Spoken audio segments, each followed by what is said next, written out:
All right, got a fun one today. This is Brandon Sanderson's The Way of Kings. And a friend of mine finally convinced me to read it. His name's Max.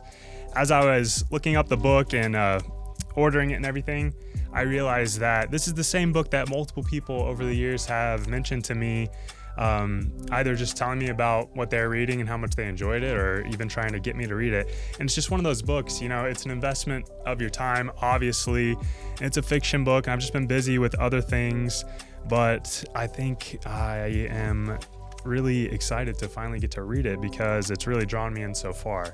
In fiction, I think it's good to always have one fiction book kind of going in the background of your other readings. It's not that fiction is just fake. Sometimes, even though the stories and the things obviously aren't real events, the psychological themes and the dynamics between characters, that kind of stuff, it's often archetypal, and in that way it's more real than anything else, you could say.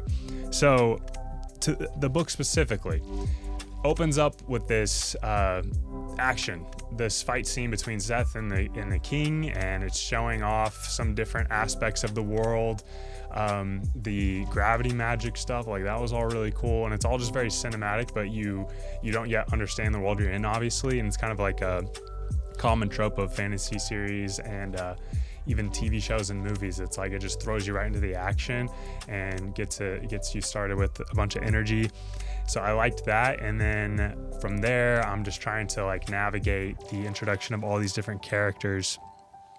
We're introduced to Kaladin, this guy, and you get the sense that he has this history, this background of being like a really tough and revered soldier, but he's obviously really down on his luck now, kind of defeated. He gets before he gets sold off to Bridge 4, it has this whole sequence where they're in like a carriage, and I was just cracking up thinking about how it was literally like Skyrim, the book, the way that Skyrim opens up, a bunch of prisoners just in a carriage or in a wagon being taken somewhere, and it was just like that. I don't know what came out first. I should look it up if this book or Skyrim came out first, but either way it's probably just a coincidence, but I thought that was funny. And then he gets sold off to Bridge 4, and that I feel like showed some more of Brandon Sanderson's capability of just depicting scenes and things. The way that he described the physical and psychological, excruciating pain of carrying those bridges and dealing with all that was great. I liked the foreshadowing when it was talking about how Kaladin was wondering, why did I get this seemingly, prestigious position of being put in the front of the bridge while they're carrying it? And I thought, oh no, something bad is going to happen with that. And sure enough, the people at the front are the ones who take on the arrows first, obviously. So we get to see all of that. Then we're introduced to Shallan, this female character who's on this journey far away from home, trying to get in touch with Yasna so she can try to convince her to take her on as her ward. And I had just come off of reading the Dune trilogy, the original trilogy. Dune 1, this could be another video, but Dune 1 I really enjoyed. Dune 2, I'm thinking, okay, he definitely lost his steam here. And by Dune 3, I'm like, when will this be over? Everything was so predictable, and it's like everything was just coming together by coincidence as quickly as possible for the sake of the end point of the plot. It was like the final season of Game of Thrones, the way that everything just came together. It didn't even make sense. It was just like, yeah, and then this happened, and this happened. So whenever Shallan was trying to convince Yasna to take her on as her ward, I was thinking, please show me that you're not like that, and don't have everything just go Shallan's way just right off the bat, just because it wouldn't make sense. And so thankfully she was turned away at first, and I thought, okay, good, this book is not just predictable for the sake of it.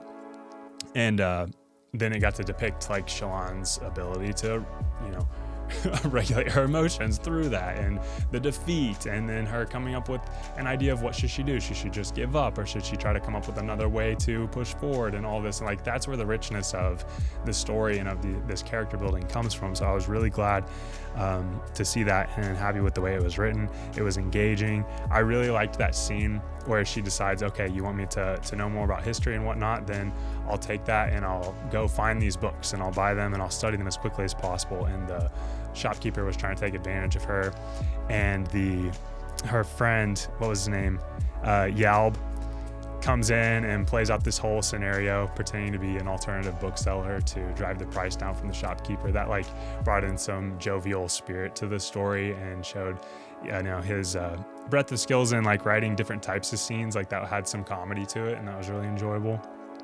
And then finally, by the end of part 1, when I'm starting to wonder, like, is this Kaladin character ever going to, find his fight again, his will to survive again? And it takes him to the edge of the chasm where he's thinking about just jumping off and ending it all. And his wind spren comes back and essentially, it reminds me of, I don't know, I think only some people will get this reference, but of from the Brothers Karamazov, whenever there's the whole story of giving him an onion. I just gave him a little onion, and the Windspren gives him just a leaf, and he just finds it endearing, and that kind of sets a spark within him. And he finally gets his backbone back. He goes and he like strangles Gaz and all this, and I'm thinking, okay, yeah, now we're finally getting some action. Overall, it's been great so far. I feel like obviously I've just scratched the surface by finishing part 1, and the book's so long with these 5 parts, I figured I could just kind of like consolidate my thoughts after each part and go ahead and record it while I do that, like we're doing here. But before I end, I wanted to talk about these spren. Like, I'm not exactly used to characters like this. At first it was, it was wind spren and like rain spren, and so I thought, okay, these are these sort of spirits that are connected to like different elemental things. And then there were spren for different human emotions, and then I thought, okay, there's just kind of spren for elements and emotions. I can deal with that. And then later on there was just life spren in general, so I'm thinking, okay, there's just spren for anything imaginable. But I don't mind it. It's interesting. I'm kind of eager to see how it plays into the story overall, but it does just give this world that the book's based in some more character, so that's pretty cool. But the particular wind spren, what's her name? Is it I was taking some notes here. It was, is it Syl, I think? Yeah. Who follows Kaladin and has been following him. That specific spren has been following him longer than others would, and I get some other things from the story so far that it maybe remembers things in a way that other spren normally wouldn't, and communicates in a way that is abnormal. And I feel like there's been a couple scenes where Sanderson has shown that it seems like others in the same scene don't notice the spren, so I'm starting to think that only Kaladin sees it, and that maybe it's not, well, clearly it seems like it's not a normal spren at all. Maybe it's still a spren. I was about to say maybe it's not a spren at all. Maybe it still is, but there's obviously something different about it. I'm sure that it'll be elucidated further as we go on through the book. I just kind of wanted to touch on that I've taken an interest in this spren and just the idea of spren overall. So we'll see where that goes.